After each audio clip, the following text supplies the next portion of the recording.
everybody, it's Christina Marie Weber, and I run a company called Christian Biz Owners on Fire, and we help faith-based and spiritual business owners who want a more fulfilling and prosperous business or ministry while putting God, their purpose, and their relationships first on a daily basis. So those of you who've been following me know our process is once a month I do an educational video on a theme that either a question someone directly asks me, or one of my clients brings up, or someone that's a prospect talks about, or something I just observe that applies to a lot of different entrepreneurs and we consistently apply to everybody. This month's topic is the biological clock versus the career clock. So what I'm going to be talking about here is 3 steps to live intentionally in the way you won't regret.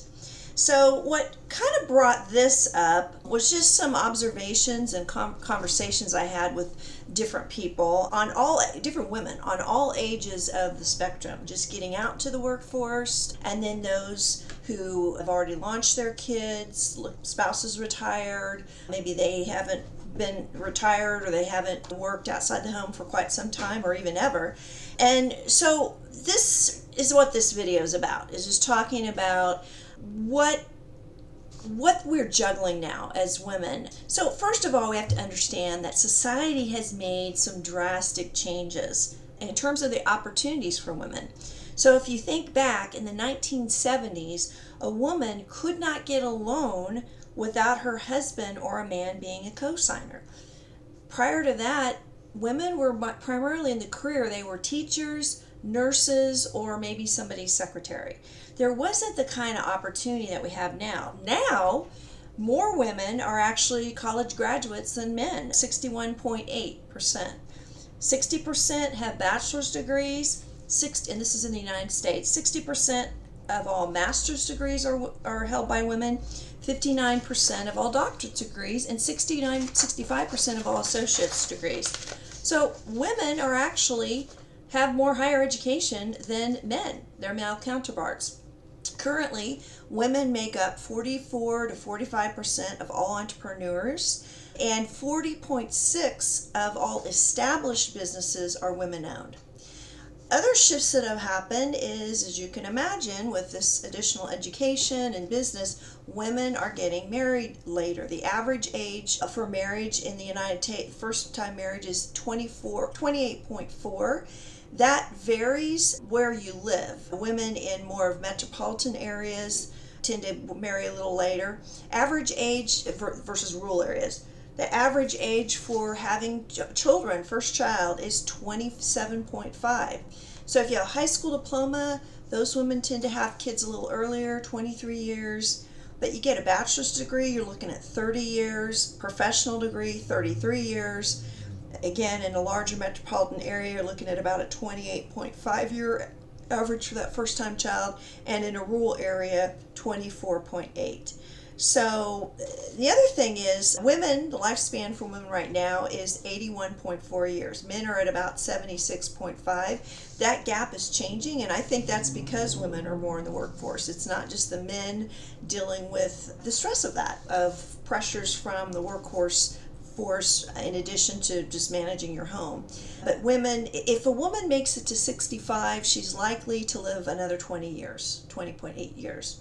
So that's the landscape. Way different. This is way different than what it used to be like. So that's what's happening in general. Here's what I'm seeing with different demographics. With the younger women, more career choices, but I'm seeing more stress in terms of that decision fatigue and fear. Am I making this wrong decision or that wrong decision? Big time anxiety. It's like an undercurrent with these women, whether it's a pressure that they think they have to get everything in order before they do anything in their personal life in terms of family or marriage, or maybe they're questioning whether they can even pull that off. What I see is a scattered priorities, conflicting priorities, and I don't see a lot of women in this age group really looking at those questions. I see them more just living with that low-grade anxiety 24/7. With the other end of the spectrum, older empty nest women, I see a lot of women in pretty good health. All their kids are launched. maybe their husband's retiring, maybe they're retiring. The children and grandchildren are pretty busy. Again, in the 50s, one income could support a family. So you had someone home keeping things orderly. It was a little bit less stressful of a pace. But now you really need two incomes, or you need to have someone with a higher income. And look at the number of activities that are available for families now versus 50 years ago. Drastically different. So in addition to everybody, more people are out of the home in the workplace, male or female, you've also got a lot of activities going on much greater degree than their mothers had.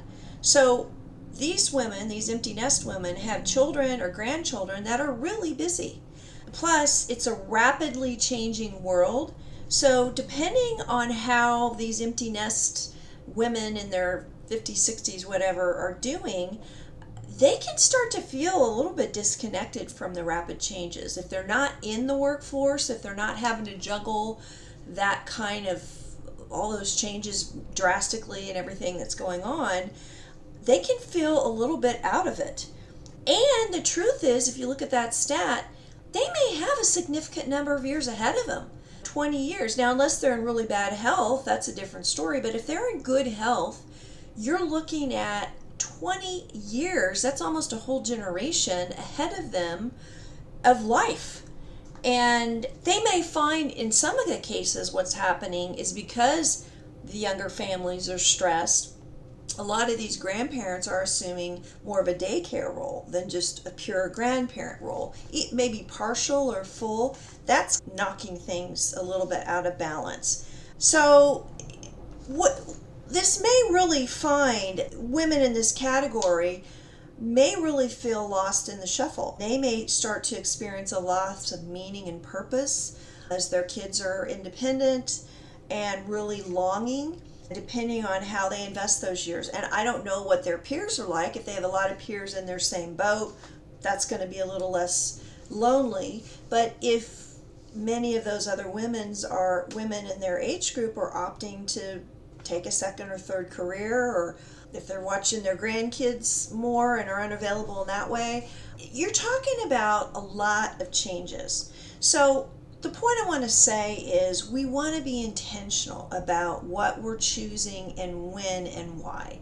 That's the key to that regretful living. And it's also the key, if having a business or a professional life is part of that, to structuring that in a way that's going to complement, not conflict with the choices that you've made. So the first step is start with the end in mind. And I don't care if you're 23 or you're 65. Start with the end in mind. If you're 60, okay, let's assume you're in good health. You got 20 years. Like, where do you want to be at the end of that 20 years? If you're 23, think ahead about, don't just ignore this whole issue. Think ahead about, do you want kids? What kind of a partner do you want? What kind of a lifestyle do you want? All of this. So the first thing is to be honest about where you are and what you want. In some ways, I think with this feminist stuff, which I think is getting a little bit debunked at this point, about the glories of you're going to get all this fulfillment 100% from your career, I think what's happening is, used to be women felt embarrassed if they felt like, I really want to be a wife and mother. Especially if you think about women are getting married later and having kids later, you've got some years there that you've got to support yourself, or if you're living with your parents or whatever you're doing.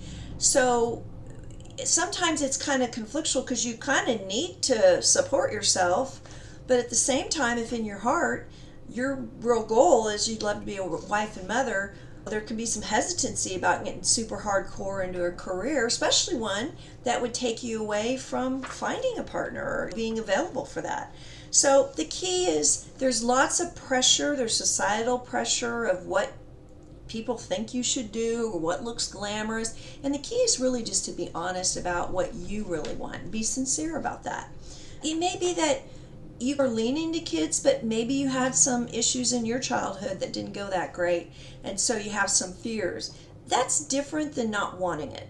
Just because you have some fears, or maybe your parents got divorced, so you have fears about getting married, doesn't mean you wouldn't love to be married, but it might mean that now is coming with additional fears and doubts. So again, we got to work through and clear the clutter there and get clear on what's a doubt, what's a fear, where is that coming from, and then what, if you could have what you want, what would that be?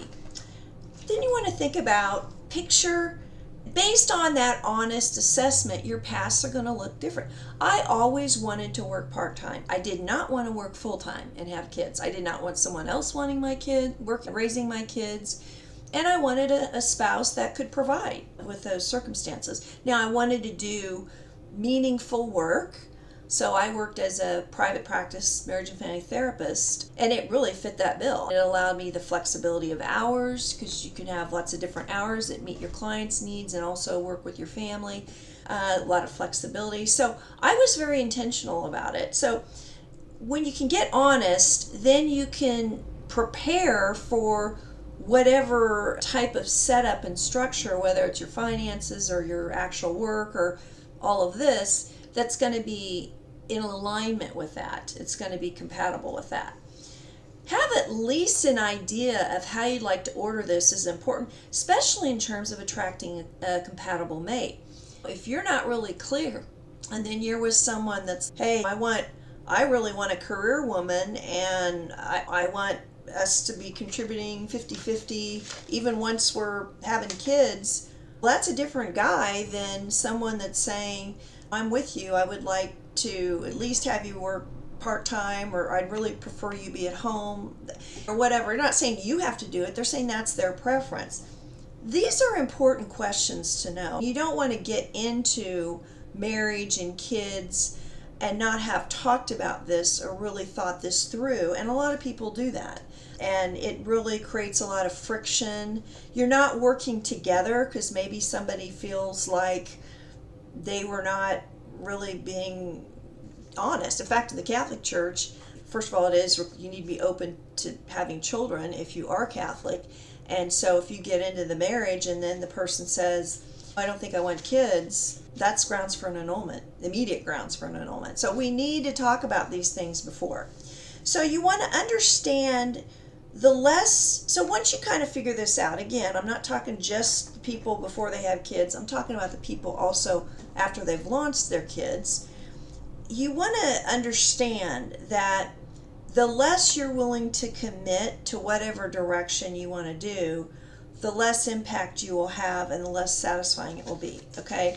So if you've had kids and now you have a circle of friends that just are into traveling and birthday month or whatever you do, going for tea, maybe more of those kind of social things, great. If you have that and that's available to you and that's what you want, that's great. If that is not meaningful to you and you'd like to do a little more, what I see people do, and I've heard actually one of my podcast guests pointed this out, I've heard people, because I'm not talking just paid work, it could be unpaid work too, and that's really helpful for our society to have people willing to do volunteer unpaid work. But again, you can do volunteer work in a way that you're really not that committed. It's like when it's convenient for you, you'll do it, versus volunteer work like you take on a project, you're willing to see it through, and even though you're not being paid for it, there are pressures and responsibilities that you are accepting. Now, what I notice is that a lot of times women in this age group kind of move away from that type of volunteer work. And my contention, and even this guest said that, it's less fulfilling. It's less fulfilling because it's more of something that's keeping you occupied than something you're fully engaged with and committed to.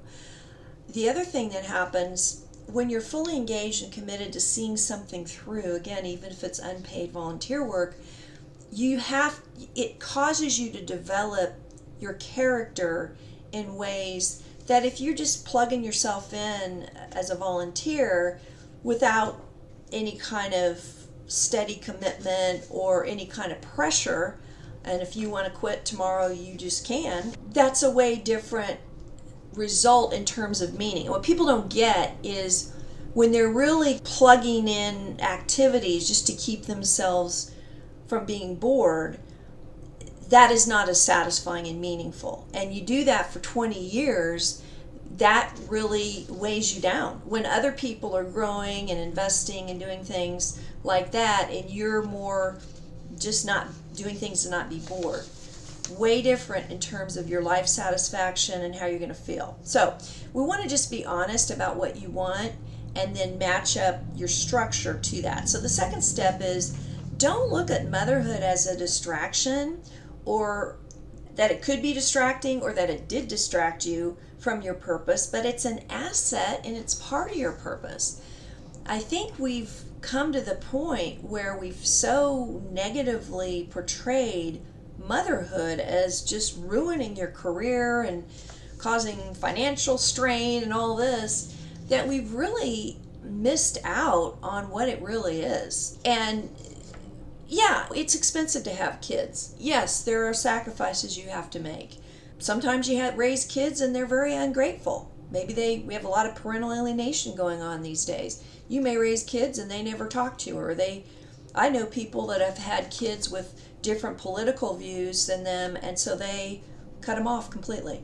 I won't let them see the grandkids. So I'm not saying having kids always gives you the joy and happiness that you'd hope for, but it is a higher level of giving, because you're giving for future generations when you do that. And really, shaping a soul is one of the most rewarding endeavors you can invest in. It's a cost to it. So again, if you have a view of motherhood, and a lot of this can come from the culture, like I could have been, especially mothers that see their daughters really having all these opportunities that they didn't have. You can look at it like, dang, I wish I could have done this cool career like my daughter is, or done this, and may look at it like that. So I really don't recommend that you do that. Look at where you are in this point in time, what the opportunities are, and then know yourself and make the best opportunity at every stage. And trust that's the way God's plan was for you. Even if you were born in a time when your only career options was to be a secretary, a teacher, or a nurse, versus your daughter or other people have all these kind of fun, cool opportunities, don't dwell on that. Just frankly, I know a lot of people in their 60s that have a second or third career. They're out and they're free. They don't have the other responsibilities. Maybe they've gone through menopause. Their body's in a different situation than someone that might be concerned about getting pregnant or whatever from their activity that could change the course of life. Whereas once you work through that with your body, that's not a looming reality for someone. So again, we want to have a healthy view of motherhood. It's a delight. And even if you are not a biological mother, we are still wired to be spiritual mothers. And you can do that through your professional life. So we all, as women, have that built into our biology, is to take in, nurture, and give back. And you can do that whether you've been a biological mother or a spiritual mother. My contention is, if you want to specifically, don't have the spiritual mother be the bypass, the result if other things didn't work out. Be intentional. If that's what God's calling you to be, great. But don't just have fears you didn't work through, or priorities you didn't think about, or just got distracted over here and, oh, whoops, now I'm 40 and I can't, this other's not an option now. Just think it through ahead of time. And I think have the conversation with yourself and God about motherhood in this decision process, as early in the process as all time. And I think even when you have been a mother, those skills are transferable. It takes a lot. You are a CEO. If you're running a family, you're doing everything a small business owner is doing. You've got a receiving department, you've got a sales department, you've got a market, you've got purchasing department, inventory department. You are running a business. So those skills are valuable. And I think a lot of the reasons why these older women who launched their kids, they don't really understand the skill set they have. Okay, they may be a little bit behind on the tech, but you can come up to speed on that with some willingness to learn. Again, you're going to have to work a little bit on your personal and professional development, but anytime you want to live intentionally, you're going to have to work on your personal and professional development. That goes with it. The third area is make choices from a place of love and acknowledging your value. So life circumstances may dictate some of this stuff. So you may have a close family member that requires care, and that is impact your energy available. Maybe your spouse has some health problems that now you require a lot of your time and effort that you didn't plan or anticipate. You may be in a financial situation that limits or expands your options. You may need to earn money. You may have racked up a ton of college debt, and that you've got to attend to that. You may have gotten divorced. You may have had your husband, or you may have had a business failure set you back. Okay, those financial realities will be factored in to what direction you go in. Or you may have the resources that give you a lot of options, but what I have found is when people have the resources, unfortunately, they don't think things through as much, because it's not as much that their back's against the wall like someone who is not have the resources or really does need to earn the money. And unfortunately, what happens is sometimes those women don't take the steps, the courageous steps that are necessary to be fruitful in something like a second or third career, or even really investing as a volunteer. And so it ends up stifling their development. So we want to receive our resources and everything, but don't let that be an excuse to growth. If God wants you to use your talents in a certain way, really put some things in place so that you're taking the actions even when they're uncomfortable. We can get very soft when we have a lot of resources, and it doesn't help our character when we do that. So regardless of life and circumstances, you still can have a vision that you're pursuing strategically. Don't let certain challenges become excuses for you becoming your best. Don't let vagueness or waste valuable months of years, times, and decades. You could be working towards a bigger goal. Discern, and then lastly, discern from a place of love. That is really what distinguishes a Christian business owner on fire from a secular business owner. Really, the secular business approach is, it's all about me. It's, what do I want? What am I going to like the best? And yeah, we want to, as a Christian, we want to factor that in, but we recognize we don't make decisions in a vacuum. If I choose a certain thing, that's going to affect people around me in a certain way, for good or for bad. And so as a Christian business owner on fire, we don't ignore that. We listen to that. Now, we don't constantly say, I can't do anything because I've got to just be here at everybody's beck and call. That's not healthy either. So that's really what distinguishes that. Frankly, I think that is a cop-out, that I've got to be available for it. That is not what God teaches. And I think in many ways that's the excuse making people can have. They're really more afraid of failure, and so they want to act like the other people are requiring them to do it a certain way, and that's not true. A godly approach looks for how God is wanting you to operate in whatever season that you are, with a patient heart that considers the impact of her decisions on others while also valuing what she has and can contribute to the world. That's the goal. So that's where we want to get. So stopping to think these things through, no matter where you are in the life cycle, has huge positive benefits. So the issue is, many career or business support people, they aren't comfortable looking at both the personal and professional side. And I contend you're not going to have a clear vision if you're just compartmentalizing that. They all work together, and I'm very comfortable doing that. So if this has generated some thoughts for you, I would highly recommend you schedule one of my Manifesting Your Vision sessions. You can do that at talkwithchristina.com. What I do there, it is a paid service. I really help you clarify all of this. I ask you questions to help you really discern what you really want, and from there, what's getting in the way, and then I provide you several suggestions to help you move forward quicker, faster, better. And if I am an appropriate resource and you are looking for professional support, I can let you know if I would be someone that could provide what you need and if it's a good fit. I would love for you to do that. If you're kind of spinning all this stuff around, don't wait. Don't wait. Once you get that vision dialed in, everything gets a lot easier. Then you can really discern those next steps and start getting on with your life. Take care.